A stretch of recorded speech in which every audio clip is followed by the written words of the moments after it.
as hard as it can be to admit, that one decision can undo 100 good ones.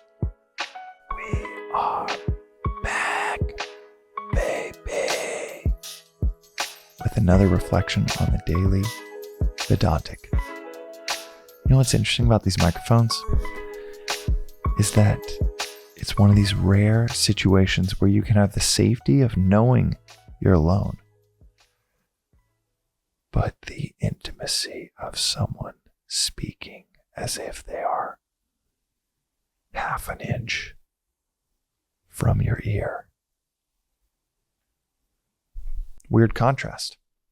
And I won't subject you to it any longer than that, but it is interesting. In fact, a lot of singers in LA, it's one of the biggest trends in music,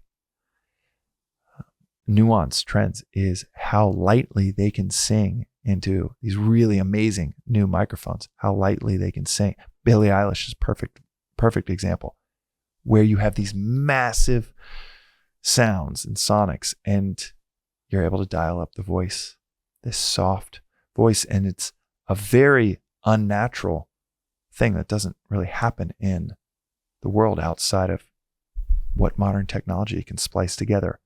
Really soft voice and really big sounds around it. Is that another anti-segue that has nothing to do with the reflection today? It is. Sure is. And it's a theme that, like it or love it, because there is no disliking it. Like it or love it, your decision. It's a theme within Daily Vedantic episodes. It is a little bit of a mental stretch to always go from an anti-segue into something that has nothing related to it. But we do it. We persevere. And today's reflection has nothing to do with music, but it does have to do with a little bit of Shakespeare. Different aspect in the entertainment space. And don't worry, I'm not segueing, I'm not connecting them. I'm keeping it a non-segue, an anti-segue, and a reflection. But beneath the surface, there's a little connective tissue, because Shakespeare, who's so often quoted within any of Swami's books. It's interesting, the quotes in the Vedanta treatise, for example. I got a few copies right over there, right behind the camera. The quotes within Vedanta treatise, I mean, you got more Emerson and Thoreau and Lincoln and Einstein and Schopenhauer. You got more of those, Shakespeare, than nearly any other thinkers and, anyone in the East, which is very interesting for a philosophy that sits at the source of nearly all Eastern philosophy. So a lot of Westerners, in case you're one of them, a lot of Westerners have hooked on, have tuned into this timeless philosophy over time. Shakespeare, no idea if he ever came across, most likely never directly came across the Upanishads. The Gita, for example, that was only translated into English at the end of the 18th century. So we've only had the Gita in English for 200 years.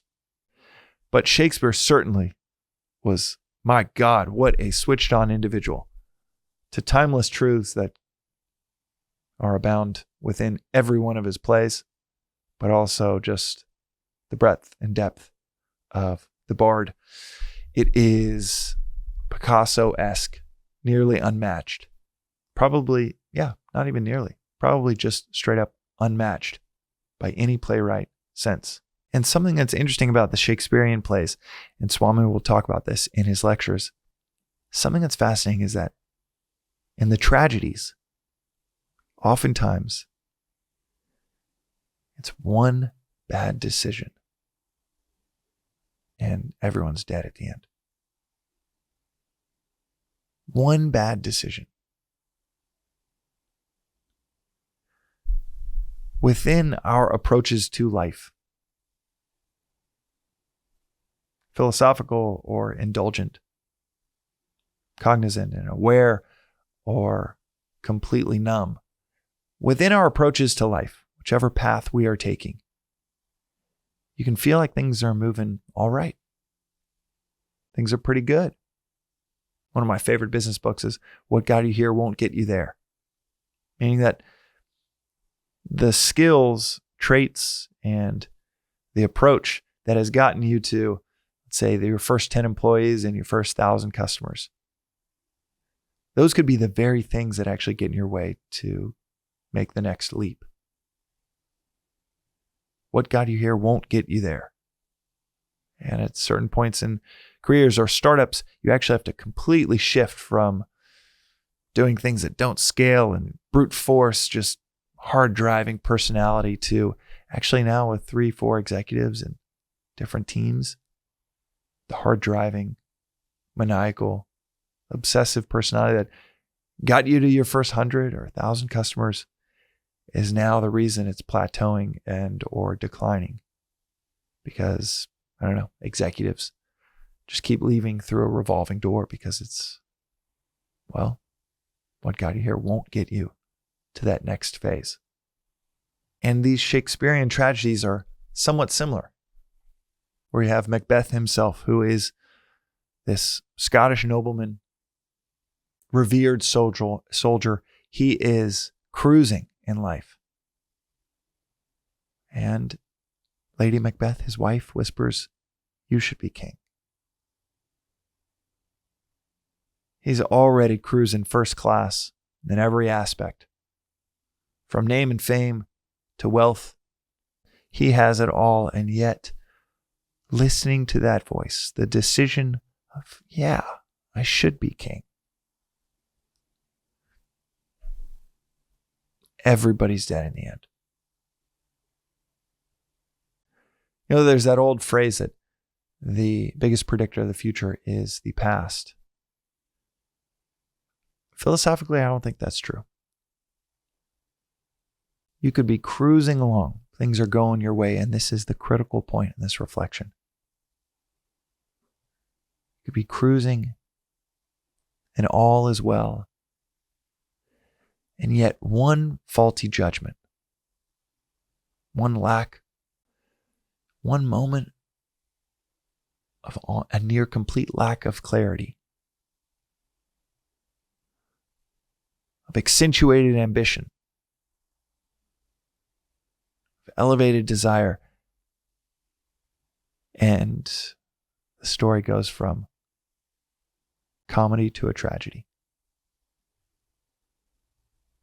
And everybody that you cared for suffers. Ramana Maharshi would say that you're born in the shade. Why do you keep leaving to go get burnt?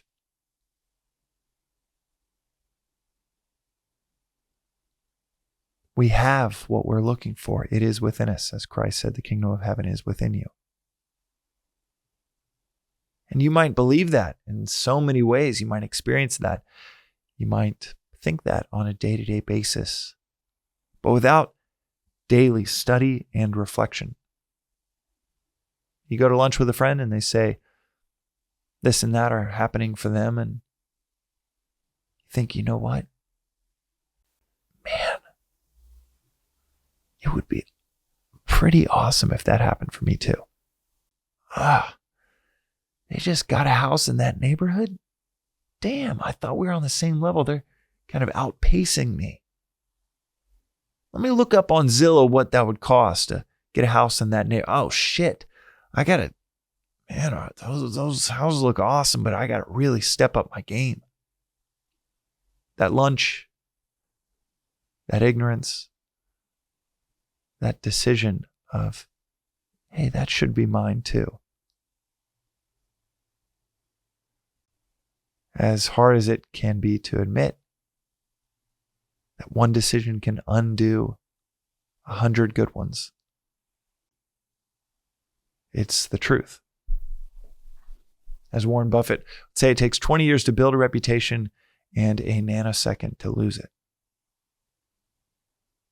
One faulty step. And this is why philosophy, wisdom, cultivation of our character, as Aristotle said, said it's the most important thing we do is cultivating our character. I mentioned this in one of the Venice Vedanta hangs recently. He said, cultivation of one's character is the most important thing we do. And yet, in our day-to-day lives, in your day-to-day life, how much time do you spend doing the most important thing that we can do? According to Aristotle.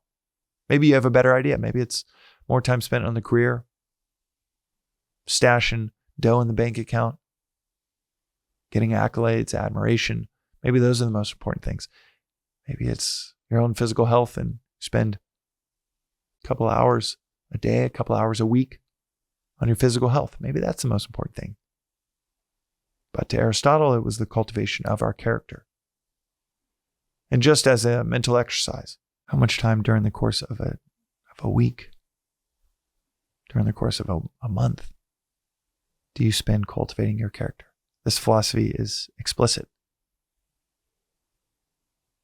It should be at least 15 minutes, if not an hour, every morning, every day, because 3 days removed, 3 weeks, 3 months removed from cultivating your character on a daily basis and inoculating ourselves from the virus of attachment. 3 days, 3 weeks removed, you have that lunch. You listen to those sweet words of encouragement from a significant other that says, you know what, we should have that. You should have that. And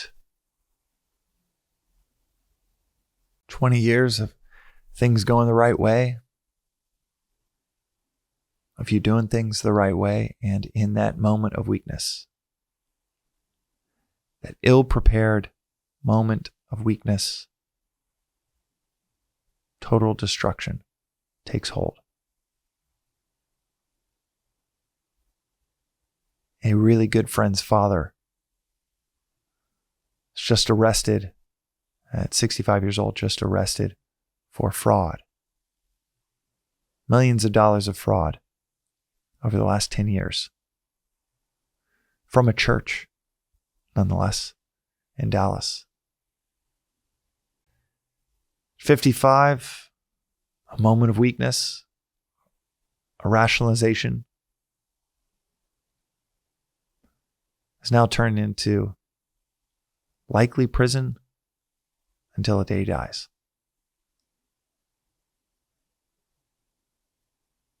One bad decision. Certainly many can come on the other side of one bad one, but Macbeth, listening to those words and saying, yeah, I should be king. And everyone's dead at the end. That's how susceptible all of us are. Without intention, without daily reflection, we are all Macbeth. Walking along thinking everything is going well. Chilling in the shade until making the unfortunate decision to leave the shade.